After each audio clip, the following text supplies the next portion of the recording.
बिस्मिल्लाहिर्रहमानिर्रहीम। अस्सलाम वालेकुम नाज़रीन, आप यूट्यूब चैनल देख रहे हैं। मैं इमरान खान हूँ। सबसे पहले क्विकली जो पाकिस्तान के अंदर खबरें हैं वो आपको बताता हूँ। आज मंगल का दिन था।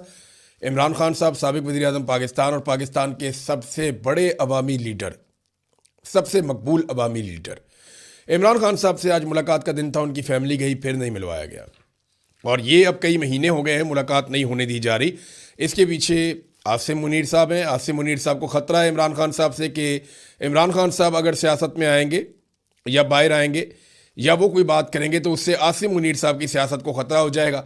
लिहाजा वो इमरान खान साहब की मुलाकातें बंद करके बैठे हुए हैं और ऐसे में इमरान खान साहब के साथ कुछ ऐसा किया गया कि उनके ब्लड के अंदर क्लॉटिंग की वजह से उनकी एक आंख ख़राब हो गई और फिर उन्हें अस्पताल ले जाया गया।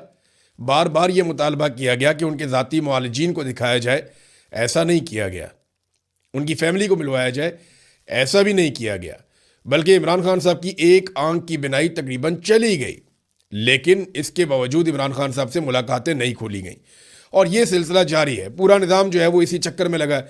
इमरान खान साहब की बहनें हैं, वो जाती हैं जेल के बाहर, सारे लीडरों की मुलाकातें होती हैं उनकी फैमिली से, बल्कि नवाज शरीफ की मुलाकातें होती थी तो पूरा पूरा टब्बर जाता था, वहाँ पूरा निज़ाम बना हुआ था।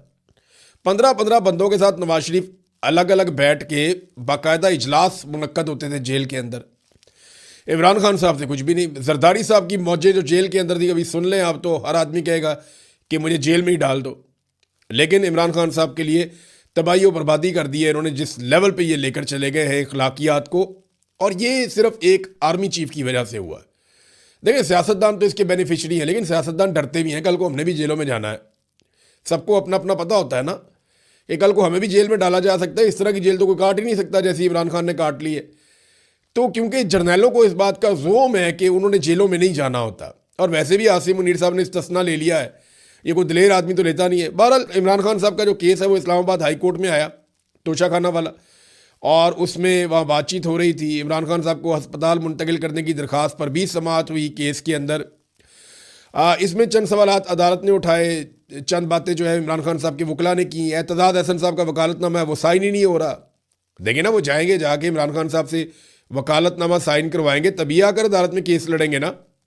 इधर वकालतनामे ही साइन नहीं हो रहे। तो इमरान खान साहब को शिफा इंटरनेशनल अस्पताल मुंतकिल करने की दरख्वास्त पर समाअत हुई और लतीफ़ खोसा साहब ने जेल रूल्स के हवाले से कहा जी कि मैं तैयारी करने के लिए मुझे थोड़ा टाइम दे दे। तो कल के दिन के लिए जज मैसर नहीं थे तो परसों का टाइम दोबारा दे दिया गया।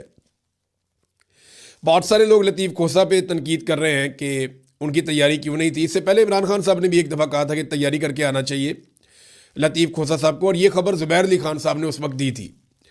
लतीफ़ खोसा साहब बड़े शानदार, बहुत बड़े वकील हैं, बड़ा नाम है उनका फ़ौजदारी मुकदमात में, और पाकिस्तान के अंदर जाने माने वकला में से एक है।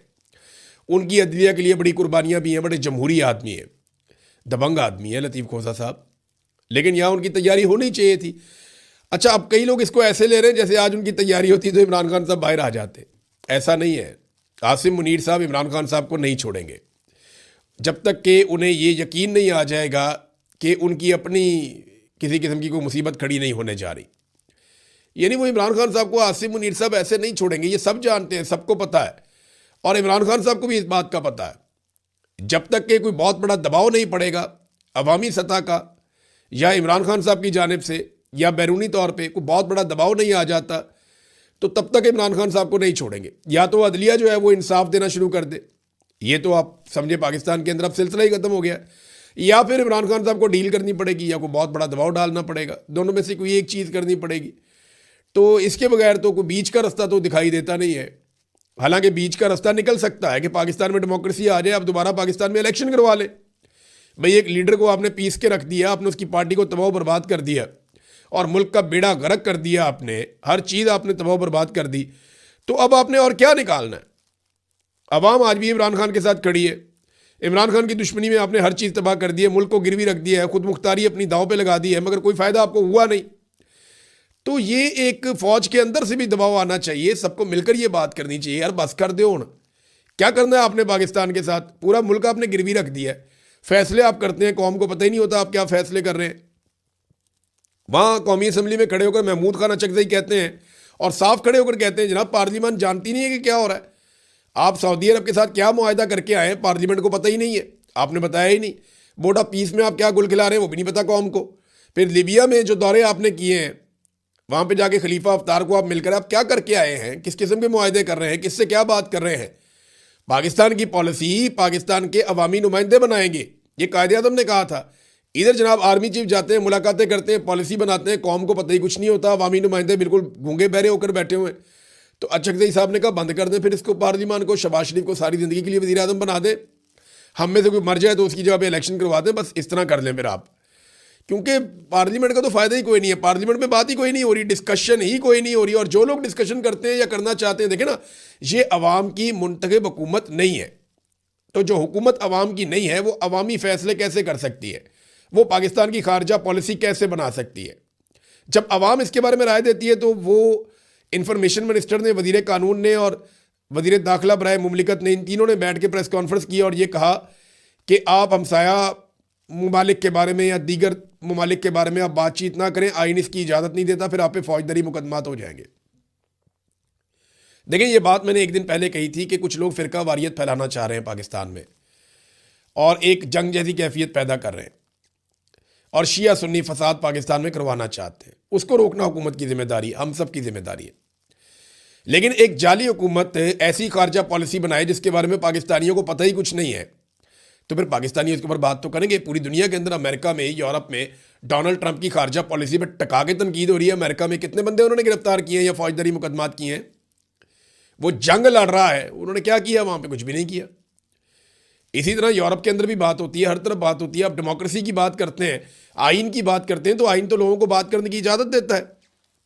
लोग ये क्यों ना कहें कि आपने 168 बच्चियों की शहादत के ऊपर अमेरिका की मजम्मत ही नहीं की।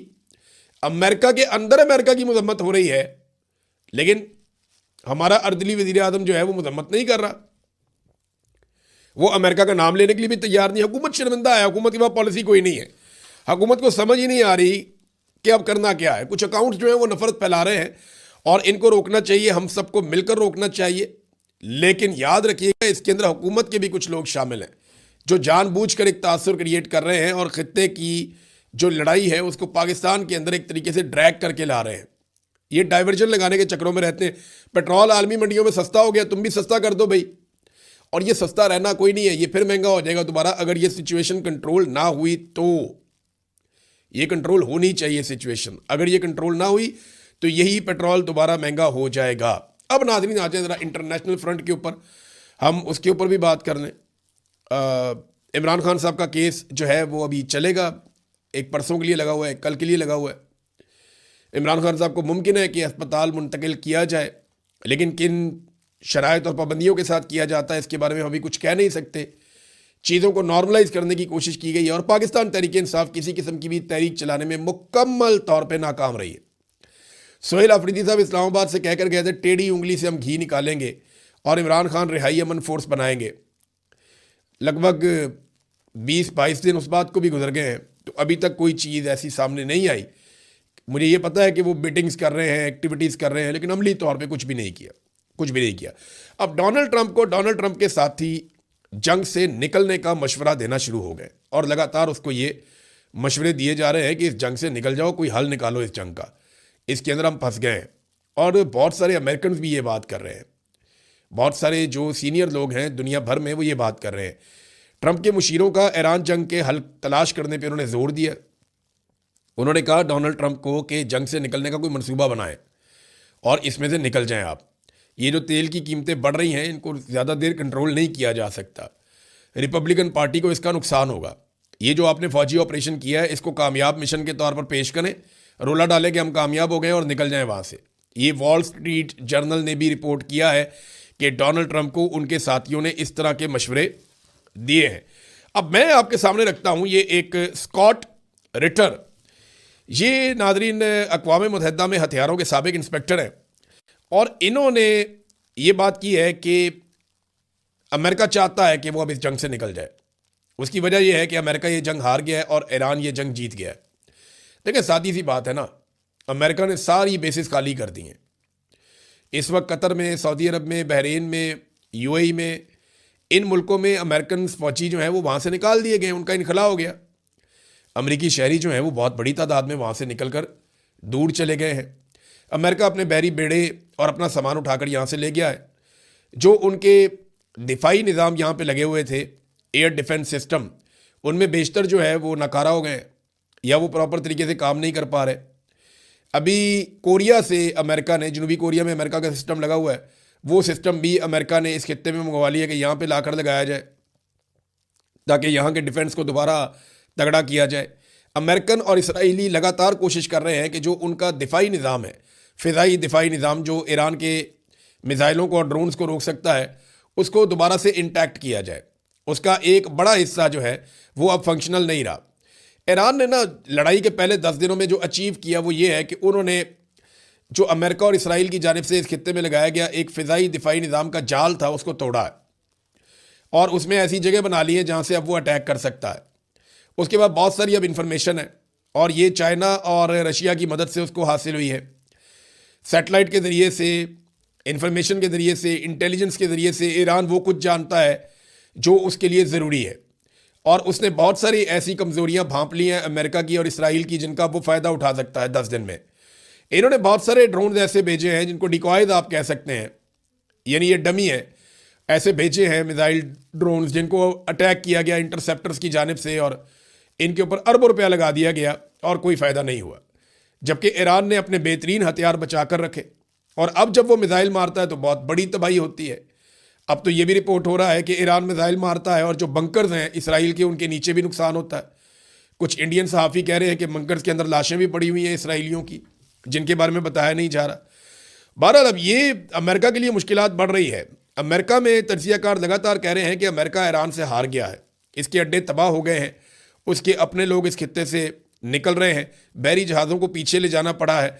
ये हार नहीं है तो और क्या है। ईरानी इंफ्रास्ट्रक्चर को अब तबाह करने का मंसूबा है इसराइल और अमेरिका की जानिब से कि इनका इंफ्रास्ट्रक्चर तबाह किया जाए, ख़ास तौर पे जो तवानाई का है। तो अगर ये करेंगे तो ये तो फिर खलीजी ममालिक पे भी यही करेगा ईरान। देखिए, अगर आप ईरान से उसके तेल के कुएं जला देंगे, उसकी रिफाइनरीज जो है उनको तबाह बर्बाद कर देंगे और ये सब अगर आप ईरान में करेंगे तो ईरान उसका बदला कहीं तो लेगा कि अगर हमारा कुछ नहीं बचेगा तो किसी का भी कुछ नहीं बचेगा। तो इससे फिर दुनिया कई सालों तक बाहर नहीं आ सकेगी। बहुत सीरियस इशू हो जाएगा। मिडिल ईस्ट के तेल के ऊपर पूरी दुनिया का बहुत बड़ी हद तक इन्हिसार है। अब ये एक बहुत बड़ा जुआ है कि इसराइल और अमेरिका खेलते हैं या नहीं। डोनाल्ड ट्रंप की धमकियां अभी भी जारी है, ईरान उनको सीरियस ले ही नहीं रहा, वो वापस जवाब देता है उनको। जबकि नेतन्याहू गायब है। आज तीसरा दिन शुरू हो गया, नेतन्याहू की कोई फुटेज अभी तक तो मैंने नहीं देखी जब मैं वीडियो रिकॉर्ड कर रहा हूँ, ना मैंने उसका कोई स्टेटमेंट सुना है। बल्कि अमेरिका से कुछ बड़े अहम लोगों ने नेतन्याहू के साथ और एक इसराइली लोगों के साथ बड़ी अहम मीटिंग्स रखी हुई थी। ये लोग ट्रैवल करने वाले थे और इनका ट्रैवल भी मनसूख हो गया। तो अभी तक नेतन्याहू के हवाले से कोई कंक्रीट एविडेंस या खबर नहीं है कि उसके साथ क्या हुआ, वो जिंदा है, मर गया है, ज़ख्मी है, छुपा हुआ है या किसी और मुश्किल में है। लेकिन ये ज़रूर सबको पता है कि नेतन्याहू 3 दिन से मंजर से थोड़ा हटा हुआ है। मंजर पे वापस कब आएगा इसके बारे में आप कुछ कह नहीं सकते। बहरहाल ईरानी इक़दामात मैं आपको थोड़े से बता देता हूँ जो उन्होंने गुज़िश्ता 24-48 घंटों में किए। एक तो ईरान ना बहुत बड़े रकबे से मिसाइल दागता है। ईरान का रकबा बहुत बड़ा है, यूरोप के कई ममालिक मिला दें तो इतना बड़ा ईरान बनता है। अब वो अलग अलग जगहों पे उन्होंने अपने सिस्टम लगाए हुए, वो कहीं से अटैक करता है, वहाँ से निकल जाते हैं, उधर से अटैक करता है, अलग अलग जगह से मिसाइल और ड्रोन वो लॉन्च करते हैं ट्रकों के ज़रिए से। तो आप उनके लॉन्चर्स को तबाह नहीं कर सकते, जितनी देर में वो लॉन्च करते हैं आप पहुँचते हैं वो निकल जाते हैं। तो ईरान का रकबा इतना बड़ा है कि आइडेंटिफाई करना जगह का और वहाँ पहुँचना ये अमेरिका और इसराइल के लिए एक मुश्किल काम है। फिर आबनाए हरमज़ की जो बंदिश की है ईरान ने, वो अमेरिका के लिए एक बड़ी बेइज्जती की बात बन गई है कि इतनी बड़ी बड़ी बातें करते थे और समंदर का एक रास्ता नहीं खुलवा पा रहे। बल्कि जिन जहाज़ों की बात डोनाल्ड ट्रंप रोज़ाना करते थे कि वो जहाज़ आ रहे हैं, वो जहाज़ वापस चले गए पीछे कि तबाही ना हो जाए। और आबनाए हरमज़ जिसको खुलवाना था वो खुलवा ही नहीं पा रहे। ईरान कहता है आकर दिखाओ। वो जो वहाँ पे आता है, उनका जो अमेरिकन रिलेटेड कोई चीज़ आती है उसको वो आग लगा देते हैं, उस पर मिसाइल मारते हैं, ड्रोन मारते हैं।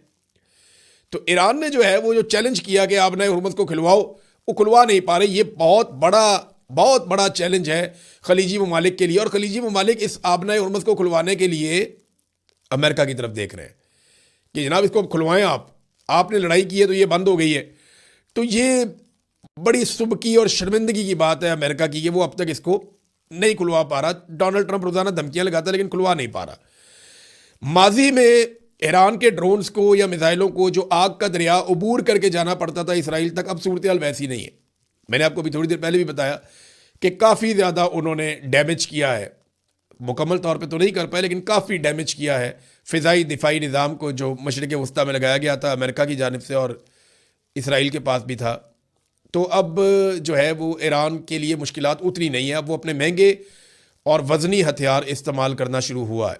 तादाद कम है लेकिन ये हथियार ज़्यादा लीथल है, ज़्यादा ख़तरनाक है। नाज़रीन, इस वक्त सबसे ज़्यादा दबाव जो है वो अरब ममालिक पे है।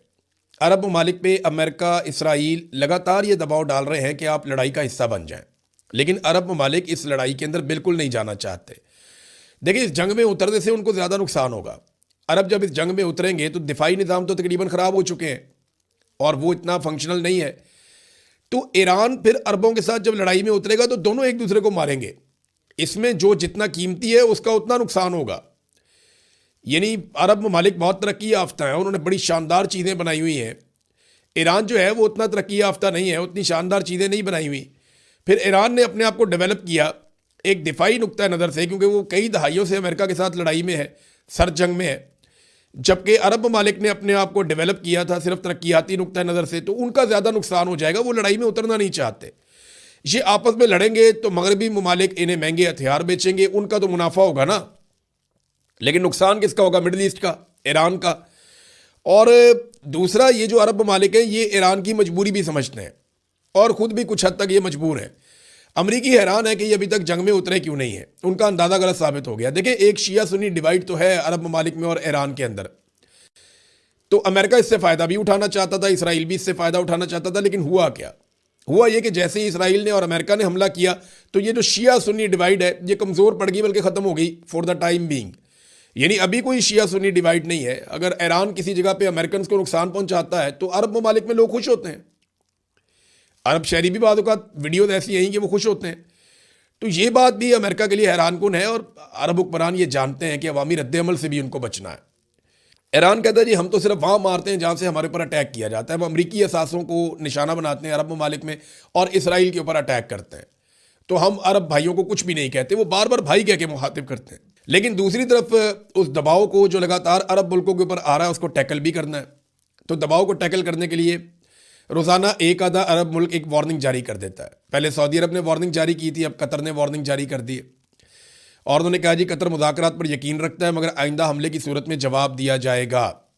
लेकिन ईरान लगातार अटैक कर रहा है। जो अमरीकी एसेट्स हैं इस खित्ते के अंदर या अमरीकी अड्डे हैं उनके ऊपर वो अटैक कर रहा है और अमेरिकन को वापस जाना पड़ा। ये एक शिकस्त है, ये शिकस्त नहीं है तो और क्या है, अमेरिकन खुद इसको मान रहे हैं। एक और चीज़ नाज़रीन मैं आपके सामने रखना चाहता हूँ, इस पर ज़रा आप थोड़ा सा गौर कीजिएगा। डोनाल्ड ट्रंप का एक स्टेटमेंट आया जिसमें डोनाल्ड ट्रंप ने कहा कि मैंने अपने फौजियों से कहा, और बड़ी खुशी खुशी बता रहा था, लोग हंस रहे थे, कि ये जहाज़ काबू करने चाहिए था, हमने 46 जहाज़ डुबो दिए ईरान के। वो डोनाल्ड ट्रंप कह रहा था, पता नहीं दावा ठीक है या नहीं। वो तो पाकिस्तानी तैयारे भी 6 से बढ़ा के 11 तक ले गया था, जो हमने इंडिया के गिराए थे। वो 6 से 11 तक ले जा सकता है, जो पाकिस्तान ने इंडिया के गिराए तो अपने कहाँ तक ले जाएगा इसका तो हम अंदाज़ा भी नहीं कर सकते। बहरहाल डोनाल्ड ट्रंप साहब ने गेम उठाई हुई थी, लोग हंस रहे थे कि 46 हमने उनके जहाज़ डुबो दिए। तो मैंने उन्हें कहा कि वो जहाज़ क्या इतने ख़राब थे? उन्होंने कहा नहीं, बड़े अच्छे जहाज़ थे। तो मैंने कहा कि हमें उन्हें काबू करना चाहिए था, हमारे काम आते, हमें उन्हें पकड़ना चाहिए था जहाज़ों को, हमें उन्हें अपने काबू में लेना चाहिए था। लेकिन इसके ऊपर जो है वो डोनाल्ड ट्रंप ने कहा कि नहीं, डुबोने में ज़्यादा मज़ा आता है, ज़्यादा फन है, ज़्यादा मज़ा आता है डुबोने में। आप अंदाज़ा करें, और इसके ऊपर वो हंस रहे थे। डोनाल्ड ट्रंप खुश हो रहा था कि जहाज़ डुबोने में मज़ा आता है। ऐसे आदमी को शहबाज शरीफ अमन का नोबेल इनाम देना चाहता है, जो जंग का मज़ा ले रहा है। उधर बच्चे शहीद हो रहे हैं और ईरान को इस बात की एक बहुत बड़ी तकलीफ़ है कि मुसलमान ममालिक की अक्सरियत ने 168 बच्चियों की, मासूम बच्चियां थी 7 साल से लेकर 12 साल तक, उनकी शहादत पे अमेरिका की मजम्मत नहीं की।